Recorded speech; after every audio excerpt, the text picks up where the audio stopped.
Hello guys, back to my channel Radhe Radhe ব্লগে। তোমরা কেমন আছো? আশা করি সবাই ভালো আছো, আমিও ভালো আছি। দেখো বন্ধুরা, আমার ছেলে গাছে উঠেছে। এটা কাঁচা মিঠে আম গাছ। এখান থেকে আমার ছেলে আম পাড়ছে। দেখো কিভাবে আমটাও পাড়ছে আর কীভাবে গাছেটা উঠেছে। ও একটা বাচ্চা ছেলে, কোনোদিনও গাছে উঠেনি, এই প্রথম ও গাছে উঠলো।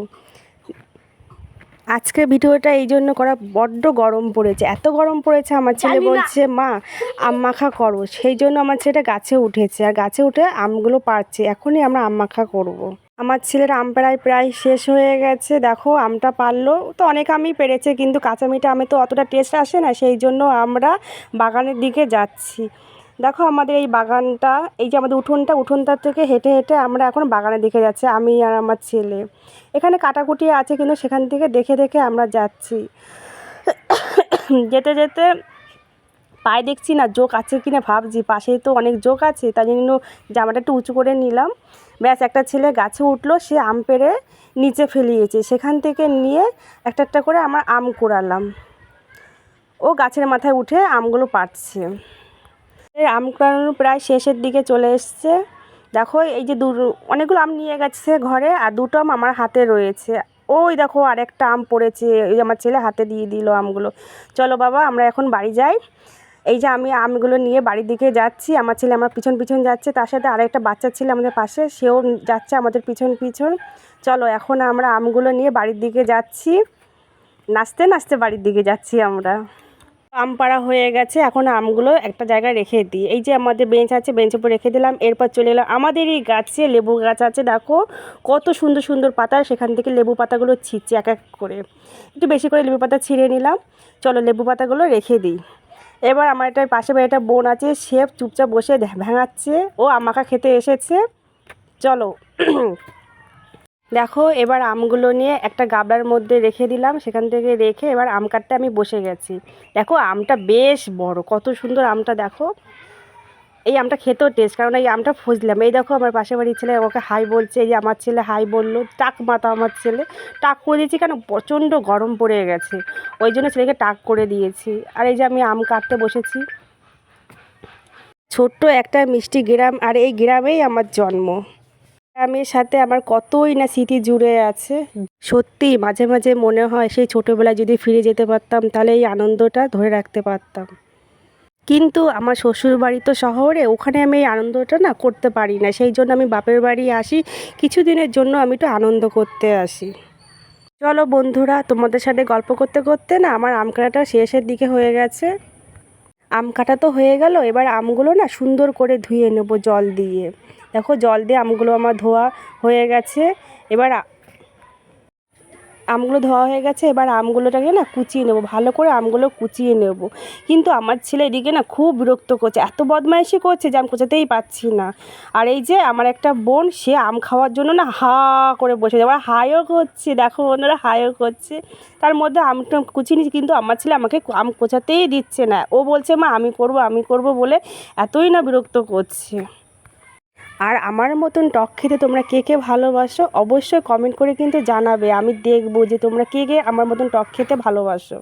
জানো বন্ধুরা, আমাদের না আম কিনে খাওয়া লাগে না, কেন আমাদের এখানে না আম গাছ আছে। আমি ভিডিওতে দেখিয়েছি যে আমাদের অনেক আম গাছ আছে, সেখান থেকে না আমরা আম পেড়ে খাই। যখন আমাদের ইচ্ছা করে তখনই আমরা কাঁচা কাঁচা আম পেড়ে নিয়ে তখনই আমরা আম মাখা করে খাই। দেখো আমার ছেলে হ্যাংলার মতন আমার গাবলার দিকে তাকিয়েছে, কখন আমি এই আমের আঠিটা ওকে দেবো, কিন্তু জানি না যে আমের আঠিটা যে এতটাই টক, ও সেটা জানেই না যে এতটাই টক আমটা। আম কুচানো প্রায় আমার হয়ে গেছে, কিন্তু আম মাখাবো কি তার আগে আমার দেখেই আমার লোভ এসে গেছে। দেখো তার পাশে কতগুলো লঙ্কা রেখেছি, এই সব লঙ্কা কিন্তু আমি দেবো না, কারণ আমার ছেলের আছে তো, আরও বাচ্চারা অনেক বাচ্চারা আছে, সেই জন্য আমি অল্প লঙ্কা দেবো। দেখো আম কুচানো প্রায় শেষ, হ্যাঁ এই যে শেষ হয়ে গেল। পাশেই আমার বোন আছে, সে আমাকে সব কিছু এগিয়ে দিচ্ছে, আর এটাই তো মজা বলো, পাশে যদি একটা বোন থাকে, সে যদি সব কিছু এগিয়ে এগিয়ে দেয়, তাহলে সেটাই বেশি মজা না? তো ওকে বললাম যে যা বিট লবণটা নিয়ে আয়। ও বিট লবণ আনতে গেছে, দেখি কখন নিয়ে আসে। এই তো, ও বাবা, ও আনবে কি তার আগেও ঝাঁঝরি ধুতে চলে গেছে কলে। ঝাঁঝরিটা পরে ধুলে তো হয়, তাই না? ও সেটা শুনলই না, ও আগেই ঝাঁঝরিটা ধুতে চলে গেছে। দেখো আমি আমগুলোকে নিয়ে পাশে রেখে দিলাম, আর তার পাশে দেখো লঙ্কাগুলো নিয়ে ওই যে আমি বললাম না যে এতগুলো লঙ্কা দেওয়া যাবে না, কারণ আমার পাশে আমার অনেক বাচ্চারা আছে, ওই জন্য আমি লঙ্কাগুলো না আমি তুলে পাশে রেখে দিলাম, একটা একটা করে রেখে দিলাম। হ্যাঁ, আর এই কটা আমি লঙ্কা দিয়ে এবার আমি ডলতে রয়েছি। আর আমার ছেলে না ওই দিক দিয়ে না ও আগে শিশাচ্ছে, মা বলছে মা এত লঙ্কা দিও না, আমার ঝাল লাগবে। আমি তাও দিচ্ছি, কারণ একটুখানি ঝাল না হলে না আমাকে টেস্ট আসবে না। তাও আমি দুটো লঙ্কা তুলে রেখে দিচ্ছি। আর এই দেখো আমার বোন লেবু পাতা দেখে জিভটাকে কীরকম করছে বাবা, ও মনে হয় ওর এখনই লোভটা চলে এসেছে, আমাদের খাবো কি, এটা খেলেই তো আমাদের পেটটা খারাপ হবে। দেখো জিভ দিয়ে মনে হচ্ছে চেটে দিয়েছে, না না জিভ দিয়ে চাটেনি, কারণ আমার তো ঘেন্না লাগে বেশি, ওই যে করেনি, ও একটু দেখাচ্ছি জাস্ট মজা করছিল। এবার দেখো কতগুলো আমি লেবু পাতাটা গুনে গুনে রেখে দিয়েছি যে কতগুলো লেবু পাতা দেওয়া যায়, ওই এতগুলোই এনে দিয়েছে। দেখো আমি লঙ্কাগুলো সুন্দর করে ডলছি, তার মধ্যে একটু নুন দিয়ে দিয়েছি, যাতে একটু নুন দিয়েছি কেন, একটু টেস্ট আসার জন্য। এরপরে আমি দেবো বিট লবণ, এটা আরও সুন্দর টেস্টটা আসে। এবার আমি লঙ্কাগুলো না ভালো করে থেতো করে নিচ্ছি।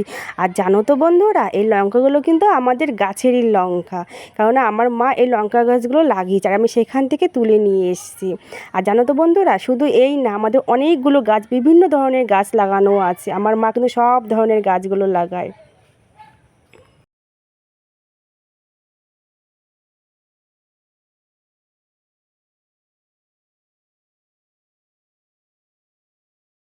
এই দেখো এদিকে কিন্তু আমি কষ্ট করে আম মাখাচ্ছি, আর এদিকে ওরা কিন্তু ফাজলামো করছে, খুব বদমাইশি করছে, এত বদমাইশি করছে, আমাদেরকে একদিকে চিল্লাচ্ছি আর এদিকে আমগুলো আমি মাখাচ্ছি। এবার আমি একটু বিট নুন দিয়ে দিয়েছি, সুন্দর করে আমগুলোর মধ্যে বিট নুন ছড়িয়ে দিয়েছি, লেবু পাতার মধ্যে না একটু নুন ছিটিয়ে দিয়েছি, এতে লেবু পাতা না চটকালে সুন্দর চটকানো হয়, ওই জন্য লেবু পাতার মধ্যে না একটুখানি নুন দিয়ে চটকিয়ে নিলাম। এবার আমগুলো না সুন্দর করে মাখছি, যা টেস্ট হবে না, হেভি টেস্ট হবে। তোমরা কে কে খেতে ভালোবাসো চলে এসো আমাদের বাড়িতে, সেই মজা হবে, সবাই মিলে খাবো, যা আনন্দ হবে না বলে বোঝাতে পারছি না। চলো, আমার আম মাখানো প্রায় শেষ হয়ে গেছে, দেখো ওরা আম মাখা খাওয়ার জন্য সব কলা পাতা ছিঁড়ে নিয়েছে। দাঁড়াও, এর মধ্যে একটু কাসুন্দি না দিলে ভালো লাগে না, তো ফাঁকা ফাঁকাই লাগবে, টেস্টটা তো পাওয়াই যাবে না। একটু কাসুন্দি হালকা করে একটু ছিটিয়ে দিলাম, না আমার একটা বোন বলছে না আর একটু কাসুন্দি দিয়ে তাহলে ভালো লাগবে, এই টেস্টটা ঠিক মজবে না। সুন্দর করে কাসুন্দি দিয়ে মাখাচ্ছি না, সেই লাগবে, সেই খেতে লাগবে। ওরা বলছে, এ বলছে আমাকে আগে দে, ও বলছে আমাকে আগে দে, আরে দাঁড়াও সুন্দর করে আগে মাখি, তাহলে তো সুন্দরটা লাগবে, সবার খেতেও সুন্দর লাগবে। এবার আমটা না আমি একটু টেস্ট করে দেখছি যাতে কীরকম লাগে, না সুন্দর লাগছে কিন্তু একটু তো কম লাগছে, তখন আমি কি করলাম পাশ থেকে, ও বাবা আমার ছেলে আগেই বলছে সুন্দর লাগছে সুন্দর লাগছে, কিন্তু দাঁড়াও একটু বিট নুন ছড়িয়ে দিই, একটু নুন কম লাগছে। এবার সুন্দর করে না আমি মাখিয়ে নিলাম। এবার এ বলছে আগে দে, ও বলছে আগে দে, আরে পাতাটা দে তারপর তো আমি তোদেরকে দেবো। আম মাখানো তো হয়ে গেছে, এবার তাও একটু লেবু পাতা একটু চটকিয়ে নিলাম। এবার একটু আমার ছেলেকে না একটু দিয়ে দেখি, কেননা ও তো আগে তোকে হাত পাতছে, তাই একটু আগে আমি একটুকে দিয়ে দেখি, ওই জন্য একটু হাতটা পাতলো, আমি ওকে একটু দিয়ে দেখলাম। না, দেওয়ার আগে আমি একটু খেয়েই নিলাম, আগে আগে একটু খেয়ে দেখলাম, কেননা ঝাল নুন ঠিক মতো না হলে না বাচ্চাদেরকে দেওয়া যায় না। এবার আমার ছেলে হাত পেতেছে, ওকে একটু দিয়ে দেখলাম, দেখি কেমন লেগেছে, আমার ছেলে বলুক কেমন লেগেছে।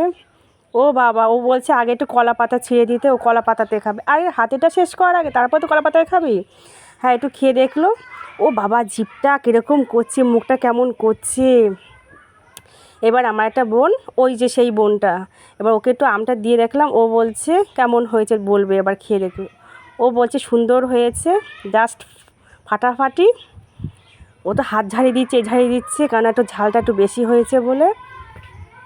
এবার আমি একটু খেয়ে দেখলাম টেস্টটা কেমন হয়, না এবারে ঠিক আছে, সুন্দর হয়েছে। এবার সবাইকে আমি দিই, এক এক করে দিই, না মনে হলো কি আর একটু নুন লাগবে, তাই এটাকে একটু নুনটা দিয়ে একটু মাখিয়ে নিলাম।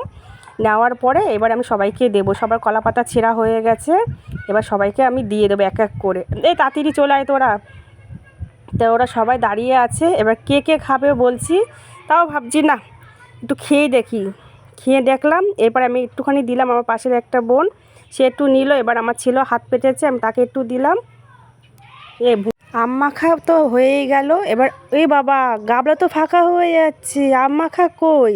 ও বাবা, আমি তার মধ্যে আরেকটু খেয়ে দেখলাম, ওই দেখো আমার ছেলে বালতি করে জল নিচ্ছে, ও কলা পাতা দিয়েই খাবে, অত বড় একটা কলা পাতাতে খাবে। আমি বলছি বাবা না, আমি ছিঁড়ে দেবো না, ও নিজেই ধোবে। আরে ওই অত বড় একটা কলা পাতাকে খাওয়া যায়? ও শুনবেই না, ওই কলা পাতাতেই ও খাবে। দেখো কি সুন্দর করে ও ধুচ্ছে। আরে বাবা ছাড় হয়ে গেছে ধোয়ার, কত ধুবি? আরে বাবা চলে আসছিল, সবার খাওয়া হয়ে, ও বাবা বালতি নিয়েই ঢেলে দিল পাতাটার উপরে। ও ধোয়া হয়ে গেছে। আরে বাবা সবার তো খাওয়া গেছে, এবার আয়। দেখো কত বড় একটা কলা পাতা নিয়ে ও চলে এসেছে। এদিকে আমি একটু হাত ধুতে গেছি, কেননা একটু হাতটা ধুয়ে নিই, ঝাল না হাতে ভীষণ জ্বালা করছে, একটু হাতটা একটু ধুয়ে নিলাম। এবার আমার ছেলেটা কী করছে, খাটের উপর বসে ও কলা পাতা না কাটছে। আরে ওটাতে কাটা যাবে না বাবা, হাত কেটে যাবে। দেখো ও শুনছেই না বন্ধুরা। আমি আবার, ও বাবা, এ বাবা ছাড়, হাত কেটে যাবে তো, ছাড়, আমি ছিঁড়ে দিচ্ছি, আয় আমি কেটে দিচ্ছি। ও দেবেই না আমাকে, দেখো আমাকে দেবেই না। যা তুই একা কেটে নে। ও এবার আমার বোনটা দেখো কীরকমভাবে খাচ্ছে আমটা। ওকে একটা বড় দেখে একটা আঁটি দিয়েছে, কেন ও আঁটি খেতে না খুবই ভালোবাসে। ও বাবা, আঁটি দেখো কীরকম করে কামড় দিল। আর এবার না আমি একটু হাতে করে না একটু একটা কলা পাতাটা নিয়ে একটু আম মাখা দিচ্ছি। দেখো এটা আমার মা খাচ্ছে। দেখো আমার মা অনেক দিন না আম মাখা খায় না। মা কেমন লাগছে আম মাখা খেতে? ও মা বলছে হেভি হয়েছে, সেই খেতে হয়েছে। দেখো একটু করে খাচ্ছে, একটু বেশি করে খা। তা খাবে না, উনি একটু করে খাচ্ছে। আর ওই যে আমার পিছনে ওটা আমার বাবা হয়। দেখো আমার বোনটা আম খাওয়া হয়ে গেছে, এদিকে আমার ছেলের এখনও কলা